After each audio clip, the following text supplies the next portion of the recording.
میرے بھائیوں، یہ پل صراط کا ذکر قرآن میں بھی اشارتاً موجود ہے۔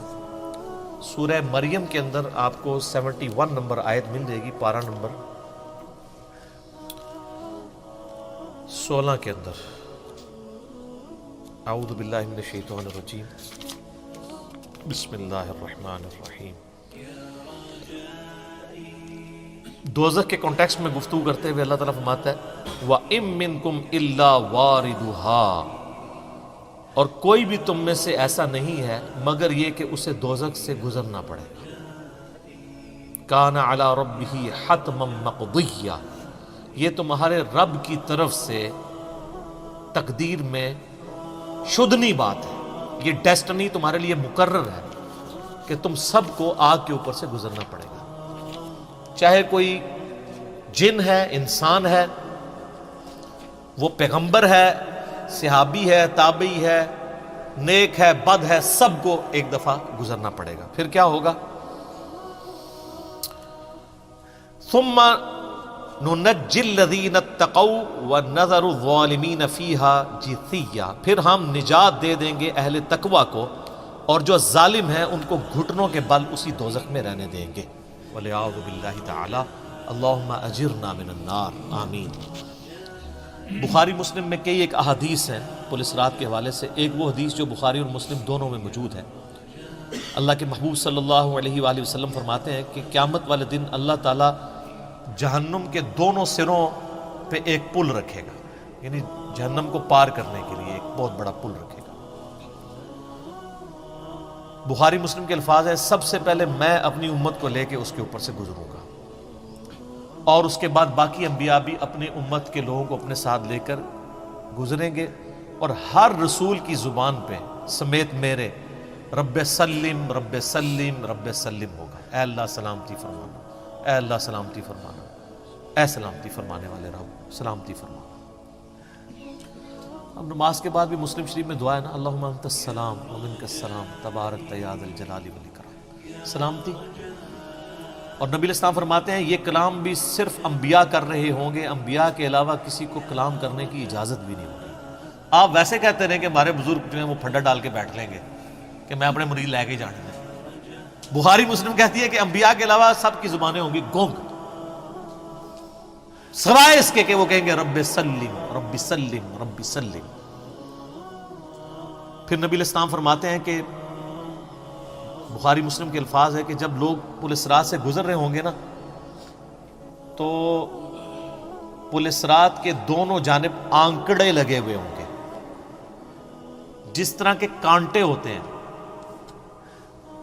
اور وہ گزرنے والوں کو زخمی کر رہے ہوں گے، اور اٹھا اٹھا کے مجرمین کو دوزخ میں پھینک رہے ہوں گے۔ جیسے کرین کی آپ سمجھیں کہ وہ آگے کرین سے وہ چیزیں اچک کے پھینکی جاتی ہیں نا، تو نبی علیہ السلام فرماتے ہیں اس طرح وہ اچک کر جہنمیوں کو اس پل سے گزرتے ہوئے اچک کر پھینک رہے ہوں گے جہنم میں۔ اور نبی علیہ السلام نے یہ بھی فرمایا، بخاری مسلم کے الفاظ ہیں کہ ہر شخص اپنے اعمال کے مطابق گزر رہا ہوگا، کوئی سورین کے بل گھسٹتا ہوا جا رہا ہوگا، استغفر اللہ۔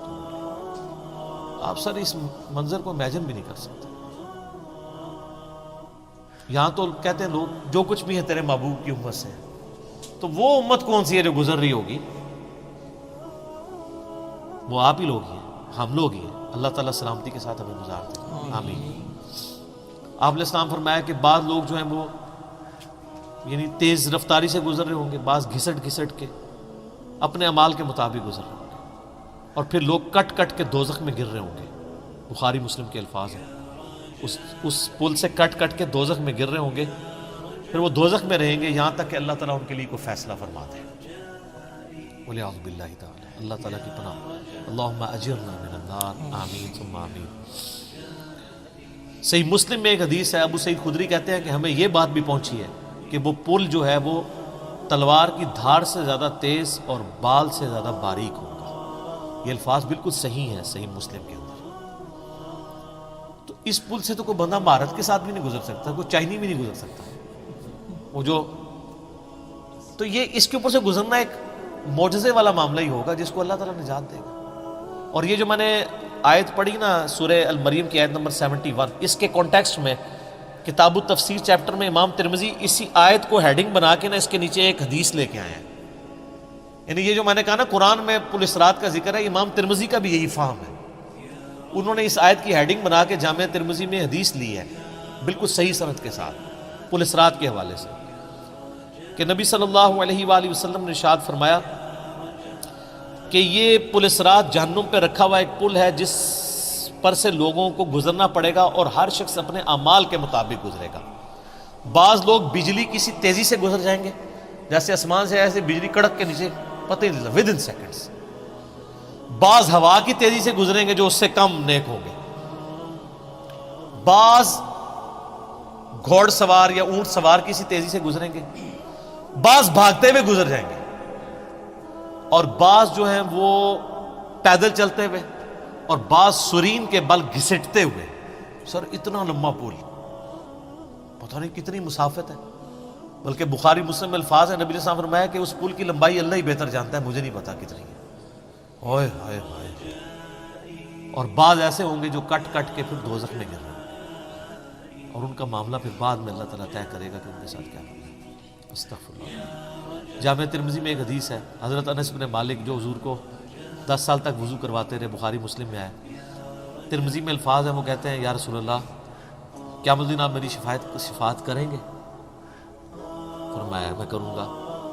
تو یا رسول اللہ مجھے اپنا پتہ بتا دیں، میں آپ کو کہاں تلاش کروں. انہوں نے انشور کیتا ہے. آپ نے فرمایا تم پورے صراط پہ آ جاؤ. آئے ہائے،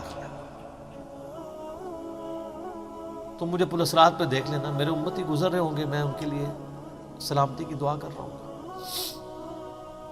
کہا یا رسول اللہ اگر پولیس صراط پہ نہ پاؤں؟ تو آپ نے فرمایا کہ پھر تم میزان عمل پہ آ جانا، جہاں لوگوں کے نامہ اعمال تولے جا رہے ہوں. نبی علیہ السلام کا نامہ اعمال نہیں تول رہا ہوگا، آپ کو تو اللہ نے امن دے دیا نا، انا فتحنا لک فتحا مبینا. اور بخاری مسلم میں حدیث ہے، حدیث شفاعت کے سارے نبیوں سے لوگ ہوتے ہوتے حضرت عیسیٰ کے پاس جب اینڈ پہ آئیں گے نا تو وہ کہیں گے بس ایک ہی شخص ہے جس کو امن ملا ہوا ہے، تو محمد رسول اللہ کے پاس جاؤ، وہ شفاعت کریں گے. تو آپ علیہ السلام اپنی امت کی خاطر ہی یعنی میزان عمل پہ تکلیف کاٹ رہے ہوں گے. کہا یا رسول اللہ میزان عمل پہ بھی نہ پاؤں تو کہاں جاؤں؟ فرمایا پھر تم حوض کوثر پہ آ جاؤ، میں وہاں پہ اپنے امتیوں کو مشروب پلا رہا ہوں. بخاری مسلم میں درجنوں احادیث ہیں، آسمان کے ستاروں کے برابر اس کے برتن ہیں، اور جو ایک بار پیے گا وہ کبھی پیاسا نہیں ہوگا. جنت میں لوگ مشروب لذت کے لیے پئیں گے، پیاس کی وجہ سے نہیں پئیں گے. ان کا یا رسول اللہ اگر آپ مجھے پل صراط پہ بھی نہ ملے، میزان عمل پہ بھی نہ ملے، اور آپ صلی اللہ علیہ وآلہ وسلم حوض کوثر پہ بھی مجھے نہ ملے، تو پھر میں آپ کو کہاں تلاش کروں؟ آپ فرمایا تم مجھے تلاش کرنا، میں ان تین میں سے کسی ایک جگہ پہ ہوں. تو بخاری مسلم میں پھر یہ بھی آتا ہے کہ میرے حوض کوثر پہ کچھ لوگ لائے جائیں گے، میں کہوں گا اصحابی اصحابی، یہ میرے ساتھی ہیں.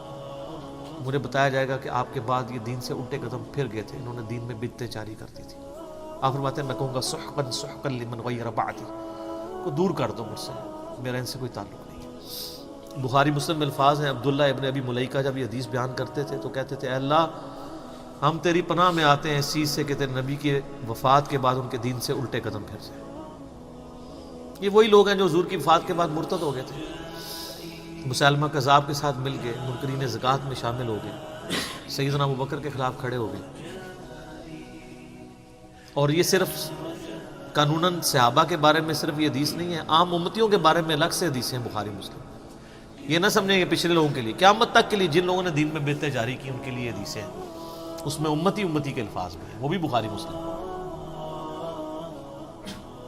اور امت کیا کر رہی ہے؟ صحیح مسلم میں حدیث ہے، نبی علیہ السلام ایک دن اتنا روئے اور ساتھ ساتھ آیتیں پڑھ رہے ہیں قرآن کی. پہلے آپ نے سورہ ابراہیم کی وہ آیت پڑھی جس کا ترجمہ یوں ہے کہ ابراہیم علیہ السلام کہتے ہیں اے اللہ شیطان نے کتنے لوگوں کو بہکا دیا، تو جو شیطان کے رستے پہ چلا میرا اس سے کوئی تعلق نہیں ہے، یعنی اعلان برات کر دیا اپنے ماننے والوں سے. پھر آپ نے سورہ مائدہ کی وہ آیات پڑھی جس میں حضرت عیسیٰ علیہ السلام کی اور اللہ کی قیامت کے دن گفتگو ہوگی. اس میں عیسیٰ ابن مریم کہیں گے اے اللہ جب تک میں ان میں موجود تھا میں ان پر گواہ تھا، جب تو نے مجھے اٹھا لیا پھر تو اور تیرا ان کا تیری مرضی، ان کو عذاب دے یا چھوڑ۔ اعلان برات، پھر حضور نے کہا کہ یا اللہ ابراہیم نے بھی اپنی امت سے اعلان برات کر دیا، عیسیٰ نے بھی کر دیا، لیکن میں کہتا ہوں میری امت، میری امت۔ آئے ہائے، صحیح مسلم کے الفاظ ہیں، حضرت جبرائیل علیہ السلام آئے اور کہا کہ اللہ نے مجھے آپ کی طرف بھیجا ہے اور کہا کہ میرے محبوب سے پوچھو کہ اس کو وہ کون سی چیز ہے جو غم زدہ کر رہی ہے، حالانکہ اللہ کو سب کچھ پتا تھا۔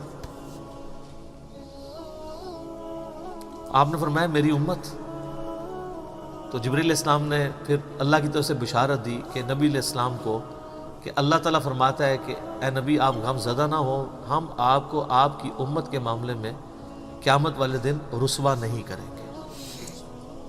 تو سبحان اللہ تو ہم پڑھتے ہیں، لیکن ہمارے ایسے کرتوت نہ ہو کہ سحقن سحقن لمن غیر آبادی نہ ہو جائے کہیں، سحقن سحقن لمن بدل آبادی نہ ہو جائے کہیں، یہ بھی تو چانسز ہے۔ استغفر اللہ تو بولی، نبی علیہ السلام نے تو اپنی محبت کا حق ادا کر دیا۔ اور مسلم شریف میں حدیث ہے قیامت کا دن وہ ہے کہ جب ابراہیم علیہ السلام بھی میری طرف متوجہ ہوں گے، جس دن کوئی بھی اللہ کی بارگاہ میں کلام کرنے والا نہیں ہوگا، میں ابراہیم علیہ السلام کی سفارش بھی میں کروں، حضور کی سفارش کے بعد انبیاء کو بولنے کا موقع ملے گا۔